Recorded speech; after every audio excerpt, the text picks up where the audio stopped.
ரொம்ப ஒரு செம்ம மொமெண்ட் இது. ரொம்ப ரொம்ப இவ்வளோ நான் வந்து பார்த்து வியந்து என்ன ரொம்ப இன்ஸ்பயர் பண்ண என்னோட வெற்றிமாறன் சார்லேருந்து, நான் லோகேஷ்லேருந்து, வினோத்ராஜ்லேருந்து நான் பார்த்து வியந்த இயக்குனர்கள் ஒவ்வொருத்தரும் வந்து இங்கே பேசினதே வந்து I think Karthik Subbaraj and Rana Daggubati present. I think we should remove and put all the directors' name and then I think thanks because நீங்கள் ஒவ்வொருத்தர் பேசினதுமே வந்து இட்ஸ் லைக் நீங்கள் எல்லாருமே இந்த படத்தை இப்போ ஓன் பண்ணி இவ்வளோ சொல்லியிருக்கோம் அப்படின்றப்போ எனக்கு வந்து ஒரு ரொம்ப சந்தோஷமாகவும் இருக்குது. அதே நேரத்தில் இந்த படத்தை ஏன்னா இந்த படம் ப்ரொடியூஸ் பண்ணணும்னு நான் ஸ்டார்ட் பண்ணப்போ ஒரு மிகப்பெரிய பதட்டமும் எனக்கு இருந்துச்சு. ஏன்னா வந்து ஒரு மிகப்பெரிய பொறுப்பாக நான் இதை பார்த்தேன். ஏன்னா வந்து நம்ம வந்து இப்போ கார்த்தி சொன்ன மாதிரி இது 18 படம் ப்ரொடியூஸ் பண்ணிட்டோம் ஸ்டோன் பெஞ்சில். ஸோ சில கதைகள் எடுப்போம், அது வந்து நல்லா போகும்னு நினைப்போம், அப்புறம் சிலது நல்லா போகும், சிலது நல்லா போகாது, ஆடியன்ஸ் ரியாக்ஷன் இப்படிலாம்.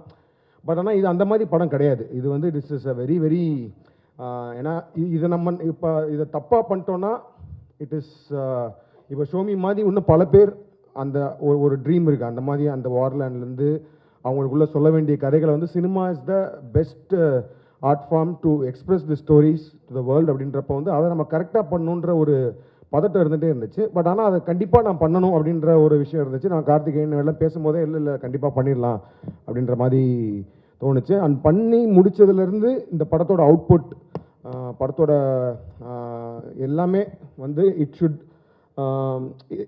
ஒரு அட்டம் பண்ணாங்க. யூஸ்வலாக வந்து அந்த ஒரு வார்த்தையை சொல்லுவாங்க, பரவாயில்ல அட்டம் பண்ணியிருக்கீங்க, குட் அட்டம். அந்த வார்த்தை I hate that word good attempt அப்படின்ற வார்த்தை.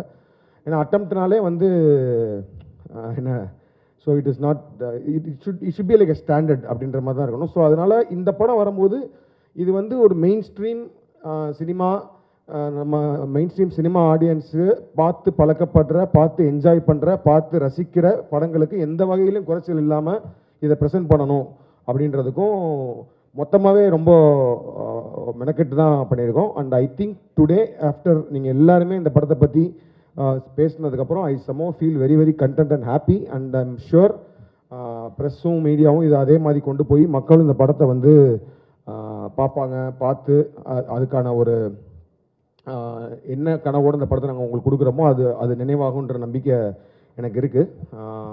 ஸோ நன்றி எவ்ரி ஒன். எல்லா பேரும் வருஷம் சொல்லாமல் இங்கே வந்த ஒவ்வொருத்தருக்கும் அதான் நான் சொன்ன மாதிரி இட்ஸ் நாட் நம்ம they all own the film. So இவ்வளோ இயக்குனர்கள் இவ்வளோ பேர் வந்து பேசி இந்த படத்தை வந்து உங்கள் முன்னாடி வைக்கிறோம். April 3 ரிலீஸ் ஆகுது. கண்டிப்பாக அந்த படத்தை தேட்டரில் பார்த்து சொல்லுங்கள். அண்ட் ஷோமி ஐ திங்க் இது எனக்கும் ஷோமிக்கும் பல வருஷமாக, ஏன்னா எனக்கு அவரை இப்போ ரொம்ப ஜிகர்தண்டாலேருந்து தெரியும், ஜிகர்தண்டா முடிச்சதுலேருந்து மீட் பண்ணியிருக்கோம். ஸோ எனக்கு வந்து அது மேலே என்ன சொல்கிறது ஒரு எம்பத்தி இருந்துகிட்டே இருக்குது. சின்ன வயசுலேருந்தே இருந்துச்சு. அதாவது அது சின்ன வயசுலனா கேள்விப்பட்ட டைம்லேருந்து இப்போ வந்து ஒரு மிகப்பெரிய ஒரு சம்பவம் அந்த வயசில் நடக்குது, எதனால இந்த சம்பவம் நடக்குது அப்படின்னு ஆரம்பித்து அதுக்கப்புறமேட்டு தான் எனக்கு கொஞ்சம் கொஞ்சமாக தெரிய ஆரம்பிக்கும் போதும், அப்புறம் நான் காலேஜ் படிக்கும் போதும், அதுலேருந்து வேலை பார்க்க போகும்போதும் அது நம்ம பக்கத்தில் இருக்கோம். நான் வந்து தனியாலாம் பார்க்கல. எனக்கு ரொம்ப நாளாக வந்து அது வேற ஒரு கண்ட்ரியாக பார்க்கல. தமிழ் அங்கேயும் இருக்காங்க. ஸோ ஒரே ஆட்கள் தானே. இப்போ அங்கேயே இப்படி நடந்துட்டுருக்கு, இவ்வளோ பேர் செத்துட்டு இருக்காங்கன்றப்போ வந்து ஏன் அந்த டிஸ்டன்ஸ் இருக்குது, ஏன் அந்த ஸோ என்னென்ன எனக்கு நிறைய பேர் வந்து அதை கேட்பாங்க, உங்களுக்கு அதில் ரொம்ப இன்ட்ரெஸ்ட் இல்லை அப்படிம்பாங்க. எனக்கு அப்போ கோவம் தான் வரும். என்ன இன்ட்ரெஸ்ட் இருக்கிறதுக்கு அது ஒன்றும் இப்போ உங்களுக்கு வந்து என்ன சொல்கிறது சைக்கிளிங்கில் இன்ட்ரெஸ்டான்ற மாதிரி இது கிடையாது. இது ஏதோ ஒரு எம்பத்தைஸ் பண்ணுற ஒரு விஷயம் தான். ஸோ இதை வந்து ஏன் வந்து இத்தனை நாளாக பண்ண முடியாமல் இருக்குது அப்படின்றதுக்கு இங்கே ஒருத்தர் பேசின அது ராஜமுருகன் பேச சொன்ன மாதிரி இங்கே வியாபார ஒரு சூழலாகவும் எல்லாத்துக்குமே வந்து ஒரு தயக்கம் இருந்துகிட்டே இருக்குது. ஸோ அதை வந்து ஏதாவது ஒரு படம் பண்ணி அதை அந்த தயக்கங்கள்லாம் போக்கி இந்த கதைகளுக்கெல்லாம் அடுத்த இப்போ எனி ப்ரொடியூசர் அடுத்த மிகப்பெரிய ப்ரொடியூசர்களும் இந்த மாதிரி ஷோமிதரன் மாதிரி ஒரு இயக்குனர் அந்த மாதிரி ஒரு கதையை கொண்டு வந்தாலும் தைரியமாக அது இதோட பெரிய பட்ஜெட்டாக ஒரு பல 100 கோடிகள் போட்டு அந்த படத்தை எடுக்கிறதுக்கான ஒரு தைரியத்தை முழுசாக கொடுக்குறதோ இல்லையோ அதுக்கான ஒரு ஸ்டார்டிங் பாயிண்ட்டாக இந்த படம் இருக்குன்னு நம்புகிறேன். அதை நம்ம வந்து பண்ணணுன்றதுக்காக ரொம்ப இருக்கும். ஸோ ஷோமி பற்றி மட்டும் ஒரே விஷயம் மட்டும் சொல்லி இது பண்ணிக்கிறேன். ஏன்னா ஷோமி வந்து நான் ஃபஸ்ட்டு பார்த்தது டாக்குமெண்ட்ரி ஃபிலிம்லாம் பார்த்துருக்கோம். ஸோ எனக்கு அப்போவே நான் வந்து என்னென்னா நாங்கள் ஸ்டோன் பெஞ்ச்னு ஆரம்பித்து ப்ரொடியூஸ் பண்ணும்போது சோமிதரனுக்கு அவரோட ஒரு ரொம்ப ஒரு உண்மையான ஒரு ஏன்னா அவர் ஹார்ட்லேருந்து வர ஒரு ஸ்டோரியை நம்ம வந்து பண்ணணும் அப்படின்றது பண்ணால் நிறையா ஸ்டோரி டிஸ்கஸ் பண்ணியிருக்கோம், என்ன படத்தை ஃபஸ்ட்டு பண்ணலாம் அப்படின்னு ஷோமிக்கு ப்ரொடியூஸ் பண்ணலான்னு சொல்லிட்டு. அண்ட் ஆல்சோ நான் ஃபஸ்ட்லேருந்து அவர் மைண்டில் சொல்லிகிட்டே இருந்தது வந்து, ஏன்னா அவர் நிறைய டாக்குமெண்ட்ரிஸ் எடுத்திருக்காரு. அந்த டாக்குமெண்ட்ரிஸ்லாம் பயங்கரமாக பல இடங்களில் திரையிடப்பட்டிருக்கு, பேசப்பட்டிருக்கு. பட் ஆனால் நீங்கள் வந்து ஒரு மெயின் ஸ்ட்ரீம் படம் தான் எடுக்க போகிறீங்க ஷோமி. ஸோ அதனால் வந்து அதுக்கு நம்ம நீங்கள் தயாராகிக்கோங்கன்னு நான் நிறையா வாட்டி சொல்லிகிட்டே வந்துட்டு இருந்தேன். அப்புறம் ஜெகமே தந்திரம் ஒர்க் பண்ணுறப்போ நான் சொன்னேன், நீங்கள் ஏன்னா அவருக்கு நடிக்கிறதுலேயே ரொம்ப ஆர்வம் இருக்குது, அதனால் வந்து அவருக்கு ஒரு சின்ன ரோல் கொடுத்துட்டு அதே நேரத்தில் அங்கே வந்து நீங்கள் வந்து ஒர்க் பண்ணுங்கள், படத்தில் வந்து ஒர்க் பண்ணுங்கள். பிகாஸ் ஒரு ப்ரொடக்ஷன் ஈவன் அந்த படம் வந்து 1 கோடியோ 2 கோடியோ 5 கோடியோ அது ஹேண்ட்லிங் பண்ணுறது வந்து டாக்குமெண்ட்ரி ஃபில்ம் மேக்கிங்கோட அது டோட்டல் டிஃப்ரெண்ட் சீன் அது. ஸோ அதை நீங்கள் கரெக்டாக பண்ணணுன்னா வந்து நீங்கள் அப்படியே இருந்து ஒர்க் பண்ணலாம் அப்படின்னு சொன்னோம். ஸோ அங்கேயே வந்தார், அங்கே வந்துட்டு ஜெகமே தந்திரமில் ஒர்க் பண்ணார். அப்புறம் சும்மா விளையாட்டுக்கு எங்கள் டீமே இது பண்ணிகிட்டு இருப்போம். ஏன்னா வந்து ஷோமி வந்து வருவார், பத்திரமா அவர் ஒர்க் பண்ணிருப்பார். அப்புறம் ஆனால் ரொம்ப குழுவும் இல்லை, திடீர்னு பார்த்தா ஒரு ஓரமாக அப்படியே உட்காந்துருப்பார். ஷோமி என்ன வந்து ஒர்க் பண்ணுங்க ஷோமி, அது என்ன படம் எடுக்க போய் எப்படி பண்ண போகிறீங்கன்னு. அப்புறம் நெட்ஃப்ளிக்ஸ்க்கு ஒரு படம் பண்ணோம், பீஸ்ன்னு சொல்லிட்டு ஒரு ஆந்தாலஜி. ஸோ அதுவுமே ஒரு ஷோமி சொன்ன ஒரு கதை, நான் கொஞ்சம் எழுதி பண்ண போகிறப்ப நான் அப்போ ஷோமி என்ன சொன்னேன், நீங்கள் வந்து இதை கோ டைரக்டராக ஃபுல்லாகவே நீங்கள் எடுத்து பண்ணுங்கள், ஸோ தட் ஒரு எக்ஸ்பீரியன்ஸ் இருக்கும் உங்களுக்கு. ஏன்னா அப்போ நாங்கள் ஆல்மோஸ்ட் இந்த ஸ்கிரிப்டை லாக் பண்ணிட்டோம், ஷோமிக்கு அந்த ஸ்கிரிப்டை லாக் பண்ணி பண்ண போகிறோம் அப்படின்னு டிசைட் பண்ணிட்டோம். பட் அதுக்கு முன்னாடி ஒரு கான்ஃபிடன்ஸ் வர்றதுக்கும் இதுக்கும் நீங்கள் டோட்டலாக அந்த படத்தை வந்து எடுத்து பண்ணுங்க அப்படின்ற மாதிரி சொன்னோம். ஸோ அதை பயங்கரமாக ஆர்வமாக எடுத்து பண்ணிகிட்டு இருந்தார் அந்த டைமில். ஸோ அது வந்து corona time, actually corona time பண்ணிட்டு இருந்தார். ஸோ 4 நாளில் ஷூட்டிங் போகும்போது நான் சொன்னேன், ஷோமி நான் ஷூட்டிங் வரப்போகிறேன், நான் எதுவுமே பண்ண போகிறது கிடையாது, நீங்கள் தான், ஸோ இதை நீங்கள் தான் டைரக்ட் பண்ணணும், ஆர்ட் டைரக்டர் நீங்கள் தான் பேசணும், செட் ஒர்க் நீங்கள் தான் பண்ணணும், எல்லாமே பண்ணணும், ஸோ தட் இது உங்களுக்கு நல்ல எக்ஸ்பீரியன்ஸாக இருக்கும் அப்படின்னு. சரின்னு சொல்லிட்டு பயங்கர ஆர்வமாக பண்ணிட்டே இருந்தார். அப்புறம் கொரோனா டைம்னால அதுக்கப்புறம் மொத்த டீமுக்கும் வந்து இந்த ஸ்வாப் டெஸ்ட் எடுக்கிறதுக்காக வந்தாங்க. வரும்போது இவர் பயந்துட்டு அப்படியே போனார். நான் சொன்னேன், இல்லை டெஸ்ட் எடுக்காமல் விட மாட்டானுங்க கண்டிப்பாக அப்படின்றனா, மொத்த டீமுக்கும் வந்து நெகட்டிவ், அவர் ஒருத்தருக்கு மட்டும் கொரோனா. அப்படி பார்த்தா அவ்வளோதான், அதுக்கப்புறமேட்டு அவரை லாக் பண்ணிட்டாங்க. ஸோ நான் ஷோமி சொன்னேன், என்ன அவனுக்கு ஒன்றும் புரியல.